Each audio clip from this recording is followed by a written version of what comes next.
L'interview matinale, première partie. Mes invités ce matin, je suis avec Georgette et Robert, Georgette Bastien et Robert. J'ai mal écrit. Gessel. Gessel, j'avais mal écrit, désolé. Il me semblait que c'était Gessel. Bon, on va laisser comme ça. J'avais dit, ce sont les conditions du direct, j'assume. Vous êtes là tous les deux pour parler d'une expo. Enfin, on va parler de beaucoup de choses. Il y a une expo qui commence le 25 septembre, oui. C'est ça, jusqu'au 5 octobre, à Rozan. Tout à fait. Alors, où ça exactement, à Rozan? C'est à la Maison sous les paupières. Ouais. Qui se trouve... Alors, l'adresse, oulala, je ne sais plus très bien l'adresse exacte. Oh, c'est pas très compliqué à trouver. C'est la dans... Maison sous les paupières à Rozan. Voilà. Oui. Et il y a un panneau. Il y a un panneau qui indique exposition. Voilà. Exposition de... Ton exposition, Georgette. Voilà. C'est une exposition de sculpture et de gravure. Ouais. Et voilà. Et... Il ne manque pas de mordant, il paraît. Oui. Ça ne manque pas de mordant. C'est ce que tout le monde me dit. Donc, ce sont des sculptures des femmes, des genres de guerrières, voilà, qui sont là pour vous sourire ou vous mordre. Tout dépend de l'intention que vous avez et du regard que vous portez sur elles, parce que le regard est important. Et ensuite, il y a des gastéropithèques. Et qui c'est? Alors, les gastéropithèques, donc je me suis improvisée paléontologue. D'accord. Et j'ai eu la chance, au cours de mes randonnées dans l'Entre-deux-Mers, d'accord, parce que nous sommes ici depuis 3-4 ans. On va en parler de votre découverte à tous les deux de l'Entre-deux-Mers. Et donc, au cours de randonnée, j'ai eu la chance de découvrir un premier gastéropithèque. Une première, parce que là aussi, ce sont des gastéropithèques féminins, exclusivement des espèces. Alors, à quoi ressemble une gastéropithèque?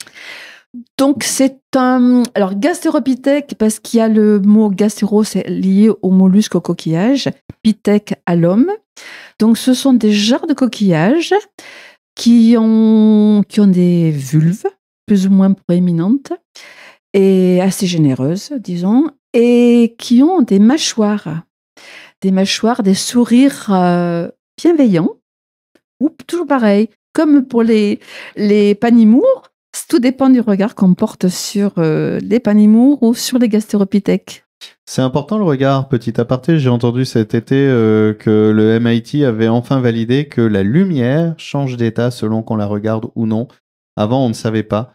Mais maintenant, on le sait, un photon n'est pas une onde et une particule, c'est une onde ou une particule selon qu'il est observé ou pas. Ce qui est assez magique, c'est le MIT qui a validé ça cet été. Donc on sait aujourd'hui que la lumière, le photon, change d'état selon qu'on le regarde ou non. Comment il le sait qu'on le regarde? C'est une autre question. Donc c'est important le regard. Ah oui, le regard, il est important et j'aime bien montrer mon travail depuis que je suis ici parce que souvent, le regard, il est pas tout à fait identique si ce sont des hommes ou des femmes parce qu'il renvoie à la représentation du corps féminin et du sexe. Et donc, je suis assez contente de montrer ce travail parce qu'on peut discuter après, justement. Si les spectateurs sont ouverts au dialogue, on peut parler de ce qui est représenté. C'est amusant, alors je ne vais pas parler pour les femmes, mais au moins en tant qu'homme, c'est amusant, c'est que je soupçonne que ça ne les dérange pas de dessiner des sexes... Des pénis un peu partout sur les vitres dès qu'il y a de la buée. Par contre, quand il s'agit de voir une sculpture qui intègre une vulve, je suis pas sûr qu'il soit aussi à l'aise. Non, surtout quand il y a une vulve associée à une mâchoire. Et ouais. Je ne comprends pas. Ça fait partie. Je pense qu'on pourrait... Mais est-ce que vous êtes ensemble dans la vie profane, artistique? Justement, Robert, ton accueil de cette production qui est assez récente en fait dans ton parcours de création. Oui, c'est des sculptures qui datent. Tout ce travail, ça fait à peu près 6 ans que j'ai commencé à faire ce travail-là. Et donc, ton regard, ton accueil, toi, quand tu as découvert ces œuvres? Ah pareil, c'était waouh, qu'est-ce que c'est que ça? Ouais. Ah oui, véritablement. Et au fur et à mesure, je me suis, comment dire, je me le suis approprié, moi aussi, ces sculptures. C'est-à-dire que c'est des sculptures. Elles sont hyper puissantes. Je Elles les sont ai vues puissantes, qu'en oui, photo. ça c'est sûr. Et, Oui, oui. et on a tout de suite un waouh. Il y a Ouais. une présence, Oui. une intensité. Waouh. J'ai pas de Non, d'autres mais c'est mots ça. pour l'instant. C'est un regard en plus. Oui, c'est ça. Il y a vraiment un regard Oui, qui oui. a une intensité. C'est... Non, et en plus, elle a commencé par les panimours, c'est-à-dire ces grandes sculptures très féminines, pour ensuite embrayer sur les gastéropithèques. C'était deux choses complémentaires. Et c'est sûr, moi, je suis fan des gastéropithèques, vraiment. Je trouve ça incroyable. Je n'avais jamais vu ça ailleurs. Oui. Mais D'ailleurs, il me vraiment. dit, je veux pas que tu les vendes. Je veux Voilà. pas que... Oui, c'est ça, Garde-les, voilà. s'il te plaît. Oui, oui, gardez-les. Enfin, Oui, oui. Non, tellement. Oui, parce que c'est unique. J'ai jamais, mais véritablement, hein, je connais pas mal d'œuvres, on a pas mal de bouquins d'art à la maison. Jamais vu ça, vraiment. Alors, il y a aussi le regard de l'homme amoureux, mais mais oui, enfin, je confirme pour avoir vu en photo, c'est profondément singulier. Et d'ailleurs, on va en reparler. Ces œuvres sont arrivées il y a 6 ans. Vous, au départ, vous êtes à Lyon. Oui. Parlons un peu, faisons les présentations justement. Ouais, oui. Donc tous les deux, vous êtes à Lyon. Toi, Georgette, tu travailles dans le masque, c'est ça Voilà, pour le théâtre? moi j'ai un parcours assez large, Ouais. c'est-à-dire que j'aime utiliser tous les médiums. Donc j'ai commencé par faire de la gravure, beaucoup de peinture, et justement dans l'exposition, il y a des gravures qui sont plus anciennes et qui font écho aux sculptures. Après la gravure, j'ai fait aussi beaucoup de photos. Mhm. J'ai été aussi enseignante en arts plastiques, parce que bon, il n'y a pas d'intermittence dans les arts plastiques, donc voilà, j'ai été Comme enseignante. Robert ne veut pas vendre les gastéropithèques. Voilà. Donc pendant 38 ans, j'ai travaillé à temps partiel dans l'éducation nationale, en lycée, je suis intervenue dans une entreprise, parce que j'adore la transmission, ça, et je continue à transmettre d'ailleurs maintenant, auprès de divers publics. Et ensuite, on a fait pendant 20 ans du théâtre. Et la pratique du théâtre m'a amené à créer des masques. Et donc, j'ai travaillé pendant des années avec des compagnies lyonnaises où j'ai créé des masques de manière traditionnelle, de papier de soie. Et des masques qui étaient des prothèses. Et chaque masque parlait de la vulnérabilité, de la fragilité. J'essaie de trouver des attitudes, un peu des expressions grotesques pour exprimer la fêlure du personnage qui allait être interprété. Voilà. Et après, j'ai eu un petit accident de parcours de santé et j'ai arrêté de travailler pour les théâtres parce que chaque fois que je m'engageais dans un contrat, c'était 1 an et demi de travail avec beaucoup de pression, il faut assister aux répétitions, ainsi de suite. Donc, je me suis arrêtée de répondre aux commandes et j'ai commencé à faire un travail complètement différent, personnel. Donc, justement, les panimours et les gastéropithèques. Et ce travail-là, normalement, il n'était pas destiné à être... C'était un travail vraiment très, très personnel qui n'était pas destiné à être montré dans les médias. Mais voilà, la vie fait que des rencontres... m'ont dit « Ah, mais il faut que tu montres ce travail, c'est trop curieux. » Et voilà. Et je suis ici aujourd'hui. C'est... bonjour. Je suis très contente d'être là. Et je rappelle que, d'ailleurs, pour ceux qui veulent découvrir ton travail, il y a cette exposition à Rozan du 25 septembre du 25 septembre, pardon, jusqu'au 5 octobre. Je voyais 28 septembre et on va en parler parce qu'on arrive déjà à la fin de la première partie. On va en parler dans la deuxième partie de l'interview parce qu'il y a aussi une proposition de Robert autour du Kamishibai. Je ne connaissais pas le Kamishibai. Si vous ne connaissez pas le Kamishibai ou si vous voulez en apprendre plus, rendez-vous dans la deuxième partie pour découvrir cette pratique artistique surprenante et qui permet de raconter simplement des histoires fortes. La deuxième partie de l'interview matinale, toujours en compagnie de Georgette Bastian et Robert Gessel. Vous êtes là tous les deux parce que dans le cadre de la tournée des ateliers d'artistes, qui a lieu du 25 septembre au 5 octobre, vous proposez à Rozan une exposition et aussi, j'en parlais, Robert, un spectacle de Oui, Kamishibai. c'est ça. Oui, un spectacle de Kamishibai. D'ailleurs, toi, tu viens du théâtre, en fait. Non. Pas du Pardon? tout. Tu viens d'où, Robert? Ah, je viens de Lyon, pareil, Lyon. que Georgette. J'ai toujours habité à Lyon, sauf depuis 3 ans où on est en Gironde et on s'est installé à Neuffonds. Alors, Lyon, Neuffonds. Lyon, À Neuffonds. part la rime, je vois pas le lien. Le lien. Alors, ce qui nous a fait venir ici, c'est notre petit-fils. Ça, c'était indispensable. Juste Il après s'appelle Yvon, parce que Yvon habite à Neuffonds depuis Lyon. Non, il s'appelle Milo. Mince, j'y étais presque du coup.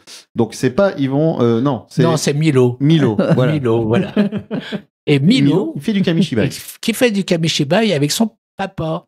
Et le 4 octobre, 4 octobre, ils vont faire du Kamishibai dans la tournée et à l'atelier de Lorient à Sadirac, chez Noémie Bouillet.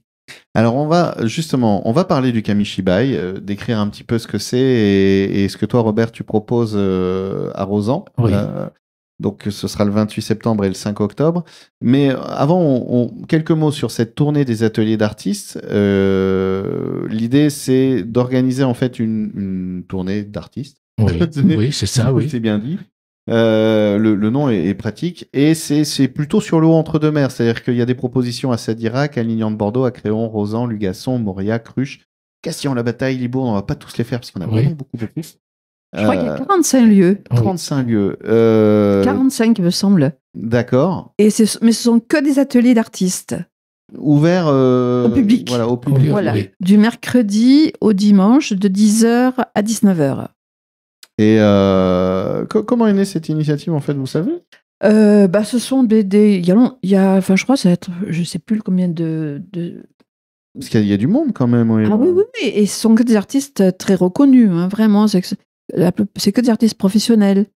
Et ce sont des gens qui se connaissent, j'ai entendu dire, enfin, nous on est là depuis peu, donc je ne connais pas toute la genèse, mais ce sont des artistes qui travaillent ensemble qui étaient même aux Beaux-Arts ensemble, qui se connaissent depuis très longtemps, et qui ont eu envie de se retrouver, et en même temps de générer une énergie autour de leur travail. Et ce qui est intéressant, c'est que dans chaque atelier, pratiquement, au cours de la semaine, des 10 jours, il y a des événements le soir. Il y a des événements, enfin, des rencontres festives, des spectacles, il y a plein de choses. Et justement, le programme, le mieux, c'est encore d'aller sur latourneedesateliers.com. En fait, il y a un site Voilà. avec tout le programme, toutes les propositions artistiques, les spectacles, les performances, concerts, tout ça. Et revenons maintenant, en parlant de théâtre et sur le Kamishibai. Alors, le Kamishibai, donc toi, Robert, tu proposes notamment l'adaptation d'un court texte, une nouvelle qui s'appelle Matin Brun. Matin Brun, oui, voilà. De Franck Pavlov. Donc, c'est carrément le texte entier, intégral. Et j'ai fait les illustrations pour ce texte. Alors, justement, les illustrations. Décrivons un peu le Kamishibai. Alors, moi, je ne connaissais pas... Voilà. Le Kamishibai, c'est un art japonais qui nous vient du Japon, qu'on a adapté en France, et qui permet de raconter des histoires avec des images. Donc, les histoires, peu importe, et les images, c'est celles qu'on l'on fait. Parce qu'on fait partie d'un collectif qui s'appelle Ultramobile, qui est basé à Lyon. On est les électrons libres de ce collectif. Et il est composé de 9 personnes. Et la particularité de ce collectif, c'est que nous faisons tous les illustrations de nos Kamishibai. Et la plupart des membres font aussi leurs histoires. Moi, j'adapte des histoires ou j'adapte des contes ou des textes. Tu disais qu'au départ, tu parlais plutôt à une audience enfant, ado. Oui, c'est ça. Là, aujourd'hui, avec le temps, il y a une envie de raconter autre chose, de parler aussi aux adultes. Matin Brun, c'est pas rigolo comme sujet. Non, c'est pas rigolo. C'est quoi le sujet d'ailleurs? Le sujet, c'est 2 copains qui vont laisser courir, qui vont, au fur et à mesure de leur vie, se laisser gagner par le fascisme. Okay. Au fur et à mesure, sans s'en rendre compte, incidemment. Et au fur et à mesure,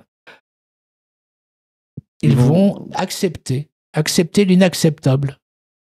Mais parce que c'est inacceptable, arrive petit à petit, par voilà, exactement. C'est ça. Oui. C'est des petits renoncements qui... C'est exactement ça, des petits renoncements et qui les mettra dans une situation intenable. Un texte qui a été écrit à la fin des années 90 ? Oui, c'est ça, au moment de la montée du Front National. C'était en 98. Et c'est Franck Pavlov qui a écrit ce petit texte qui, au début, était juste un article. D'accord. Et au regard de la portée de cet article, une maison d'édition lui a proposé de l'éditer. Succès d'édition d'ailleurs, plus de 2 millions d'exemplaires vendus. Oui, et que depuis 1998, il est toujours en vente en librairie et on peut toujours le trouver. 2 euros. 2 euros, oui. Et pourquoi ce texte aujourd'hui, tu as envie de le proposer comme ça ? Parce que je vois autour de le monde est en train de basculer dangereusement vers justement un totalitarisme un peu partout. On voit ça aux États-Unis, on voit ça en Italie, on voit ça en France. Et dans différents pays, à Hongrie, enfin bon, on voit bien comment ça bascule et comment petit à petit, à force de petits renoncements. Voilà, tout à fait. C'est ce que raconte ce texte. C'est vraiment ça. Comment, au fur et à mesure des renoncements, on arrive à quelque chose d'intolérable et que c'est trop tard pour pouvoir s'en rendre compte et pour pouvoir changer. Voilà, c'est cette idée-là. Et donc, je trouvais que c'était important maintenant de pouvoir dire ce texte et au plus grand nombre et pouvoir en parler ensuite.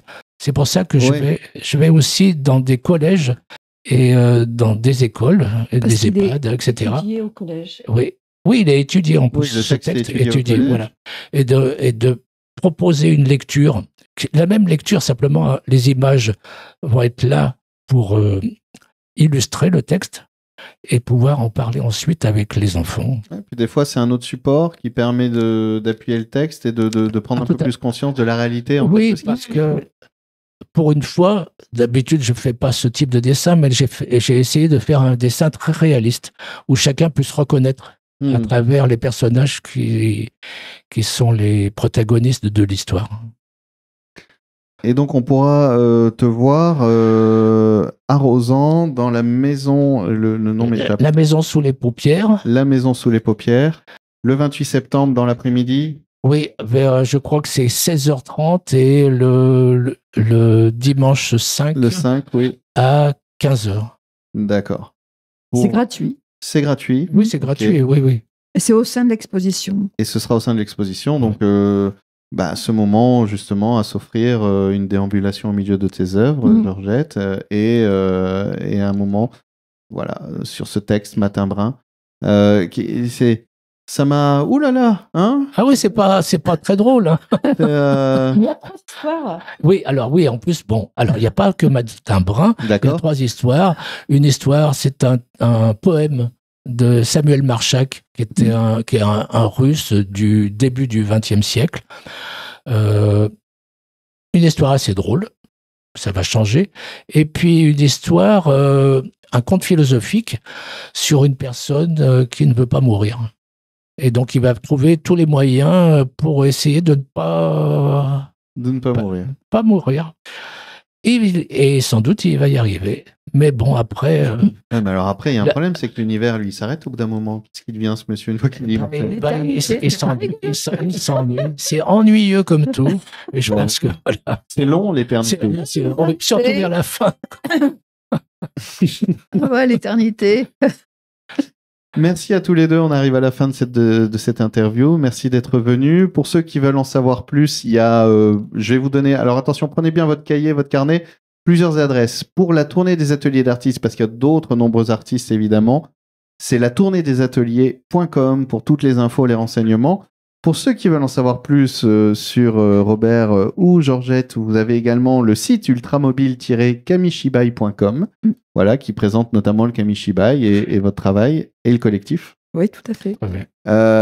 Et puis, est-ce qu'il y a autre chose qu'on pourrait encore donner en site web, en Facebook Juste être attentif parce qu'il y a un deuxième festival de Kamishiba. Il se profile pour juillet 2026, 11-12. Mais là, vous viendrez en reparler. Oui, on reviendra en reparler. Bien sûr, avec plaisir. Oui. Avec plaisir, Mathieu. Parce qu'il y a plein de monde.